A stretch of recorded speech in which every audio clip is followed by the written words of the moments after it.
어린이부 말씀은 요한복음서 21장 12절에서 13절입니다. 예수께서 그들에게 말씀하셨다. 와서 아침을 먹어라. 제자들 가운데서 아무도 감히 선생님은 누구십니까? 하고 묻는 사람이 없었다. 그가 주님이신 것을 알았기 때문이다. 예수께서 가까이 오셔서 빵을 집어서 그들에게 주시고 이와 같이 생선도 주셨다. 아멘. 친구들, 이 그림 좀 보세요. 한 사람이 울고 있어요. 그리고 그 옆엔 닭이 있네요. 이 사람은 누구일까요? 이 사람은 베드로예요. 베드로는 예수님과 가장 친한 친구이자 제자였지요. 베드로는 예수님을 사랑한다고, 또 예수님이 어디를 가든 함께 가겠다고 자주 말하곤 했어요. 하지만 예수님이 붙잡혀 가시게 되자 무서워서 도망가고 말았지요. 베드로는 무서우면서도 잡혀가신 예수님이 걱정되었어요. 그래서 예수님을 몰래 따라가서 예수님을 지켜보고 있었지요. 불을 쬐고 있는 사람들 사이에 조용히 섞여서 베드로는 예수님을 몰래 보고 있을 때였어요. 그때 불을 쬐던 사람 중 한 명이 베드로를 가리키며 소리쳤어요. 당신 예수와 같이 다니던 사람이잖아.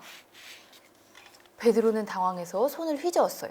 아니에요. 전 예수라는 사람을 몰라요. 베드로는 계속 추궁당하자 3번이나 예수님을 모른다고 거짓말을 했어요. 예수님은 붙잡아 가시기 전에 베드로에게 닭이 2번 울기 전에 너는 나를 3번 모른다고 할 거야 라고 말씀하셨었는데 베드로가 예수님을 모른다고 3번이나 거짓말을 하고 나자 정말로 닭이 2번 울었어요. 그제서야 베드로는 예수님의 말씀이 무슨 뜻인지 알게 되었지요. 잡혀갈까 봐 두려운 마음, 또 예수님에게 미안한 마음이 뒤섞여서 베드로는 펑펑 눈물을 흘렸어요. 베드로는 그날 예수님이 돌아가시던 날 이후로 매일 밤 잠을 설쳤지요.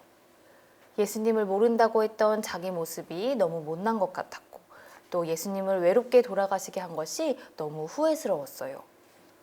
그러던 중에 베드로는 예수님이 부활하셨다는 소식을 전해 들었어요. 베드로는 무덤으로 찾아가 확인도 해보고 또 모여있던 제자들과 함께 부활하신 예수님을 직접 만나기도 했지만 예수님을 모른다고 했던 자기 모습이 너무 부끄러워서 부활하신 예수님을 제대로 만날 수가 없었어요. 그래서 다시 고기를 잡던 어부로 돌아와 배에 올랐지요. 그런 베드로를 부활하신 예수님이 3번이나 찾아오셨어요.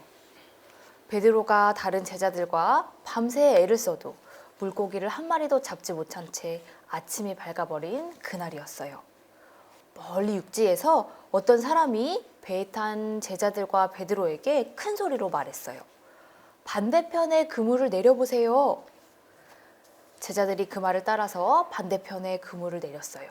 그러자 물고기가 아주 많이 잡혔지요.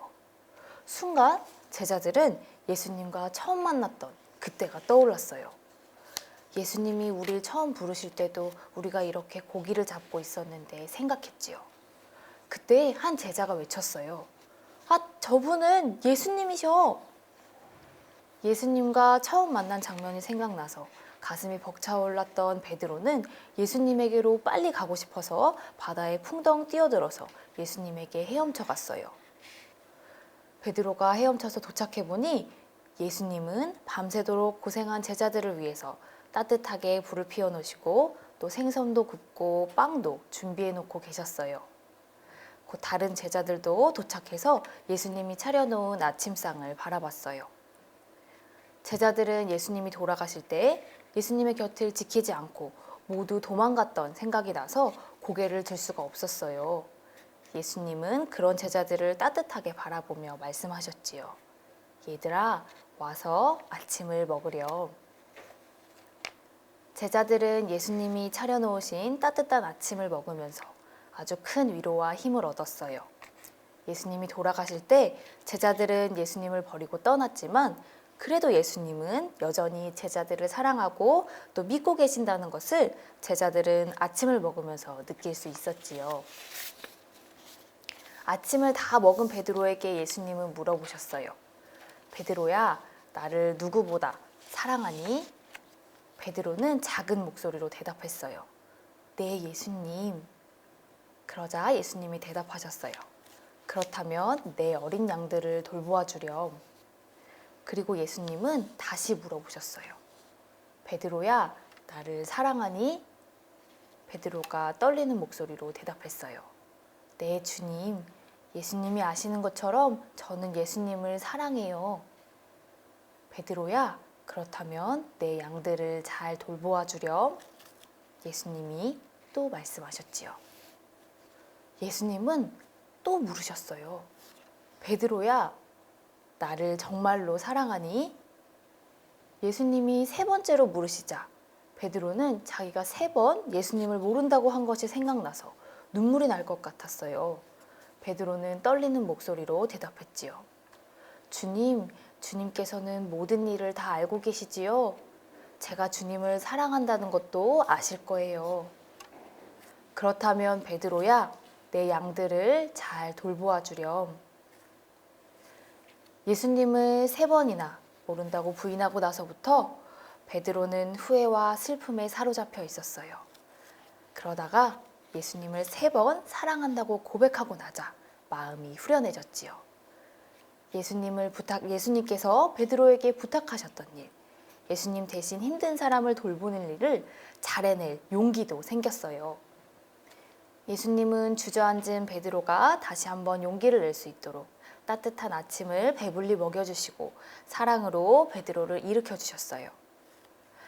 사랑하는 벙커업 친구들, 우리도 베드로처럼 예수님을 모르는 것처럼 행동할 때도 있을 거고 또 겁쟁이처럼 행동할 때도 있을 것이고 또 그런 자기 모습이 실망스러워서 후회하고 슬퍼할 때도 있을 거예요. 하지만 예수님은 그런 우리에게 실망하지 않으세요. 예수님은 우리가 후회스러운 시간을 잊고 다시 한번 용기를 낼 수 있도록 따뜻한 아침을 챙겨주시며 힘내라고 말씀하고 계세요. 혹시 자기가 했던 못난 행동에 실망하고 후회하는 친구가 있나요? 우리에게 실망하지 않으시고 늘 용기를 주시는 예수님을 기억하시고 그 예수님의 사랑을 기억하세요. 우리 친구들이 베드로처럼 예수님이 차려주신 아침상을 든든히 먹고 힘을 내서 예수님이 부탁하신 그 어린 양을 돌보는 사람, 힘없고 외로운 친구를 돌보는 사람으로 자랄 수 있기를 저와 벙커업 선생님들 그리고 벙커원 식구들이 늘 기도할게요. 함께 기도하겠습니다. 예수님, 우리는 겁도 많고 걱정도 많고 실망스러운 행동을 할 때도 많아요. 후회할 일을 해놓고 스스로가 미워서 괴로워할 때도 많아요. 하지만 후회하는 베드로에게 따뜻한 아침을 차려주시고 다시 한번 용기를 낼 수 있게 해주신 것처럼 예수님이 우리에게도 다시 용기 내라고 따뜻한 손을 내밀어 주신다는 것을 기억할게요. 우리가 스스로를 믿지 못할 때에도 우리를 믿어주시는 주님의 사랑을 기억하고 우리가 주님이 부탁하신 어린 양들, 힘없는 친구들을 돌보는 일을 잘 해낼 수 있게 해주세요. 우리를 믿어주시는 예수님 이름으로 기도드립니다. 아멘.